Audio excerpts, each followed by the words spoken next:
அவர் வரும்போது அவர் மேலே செருப்பு வீசப்பட்டதாக ஒரு தகவல் இருக்கு. இப்போ அவர் வந்து மிகப்பெரிய அளவில் அவர் ரெஸ்பெக்ட் பண்ணும்போது, இப்போ அந்த நடந்ததுக்கான காரணம் என்ன சொல்றாங்க அப்படின்னா, இப்போ அவர் உயிரோடு இருக்கும்போது அவர் வந்து பார்க்கவே வரலையே அப்படிங்கிறது ஒரு சின்ன வருத்தமா நிறைய பேருக்கு இருக்குல்ல. இப்போ அவர் சைட்லேருந்து அவர் அதுக்கான சில விஷயங்கள் முன்னெடுத்தாரு, பார்க்கணும்னு நினைச்சாருலாம் சொல்றாங்க. அது உண்மையா சார்? இல்லை சார், அது வந்து சினிமா பொறுத்தவரை நான் எப்பயுமே சொல்கிறது வந்து வீடு தான் தனியாக பேசிக்குவாங்க. எங்ககிட்ட தொடர்பு வராது.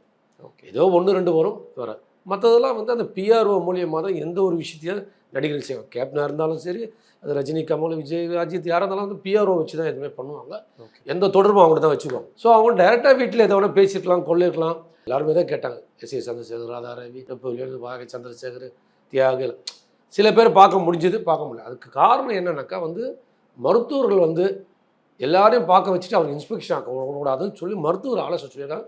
அதன் அடிப்படையில் தான் அண்ணி வந்து சில பேர் பார்க்க முடிஞ்சது, சில பேர் பார்க்க முடியல. அவ்வளோதான்.